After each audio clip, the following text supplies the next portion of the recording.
To make his empire more uniform, the Qin emperor establishes standard weights and measurements and a standard currency, which means that no matter where you are within the empire, you know that this coin is worth this amount and this measurement is the same throughout. It really increases a good transfer of exchange of ideas and of commerce throughout the entire empire. He circulates copper coins, and you can see examples of them here, not only the coins, but also the types of things that they were poured into. They had square openings in the middle, which meant you could string them together. So instead of a wallet, you would have a rope that had your coins on them.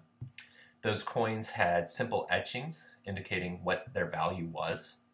These coins weren't new, or rather, use of coins wasn't new, but the Qin did pioneer really effective minting techniques to make them more uniform. They extend China's boundaries all the way to the Korean Peninsula, into modern-day Vietnam, west into Central Asia.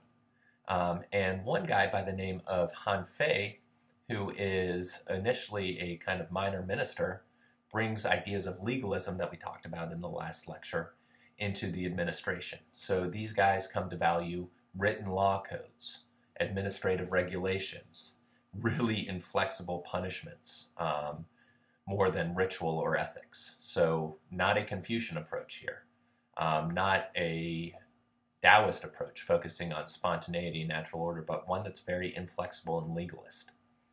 They improve communication by constructing roads that go from the capital to all parts of the empire. These roads were 115 feet wide. They had 3 lanes. They had to think of embankments of soil that would reinforce the road themselves. They had metal poles going down in them, pine trees to check erosion. Officials required that vehicles had standard axle lengths so that all wheels would create the same ruts in the roads that could then be repaired. This is just kind of mind-blowing for 2,500 years ago. They also standardized writing, and they banned regional variants in written characters. So kind of think about dialects for writing, made sure everything looked the same. Scribes, ministers, had to adopt the same type of writing so everybody could read it throughout the empire. They used simple characters rather than the complex ones beforehand, and created what eventually was known as a clerical script that was employed in the Han Dynasty. Remember from a couple of slides ago that during the Warring States period, some peasants had come to control their own land?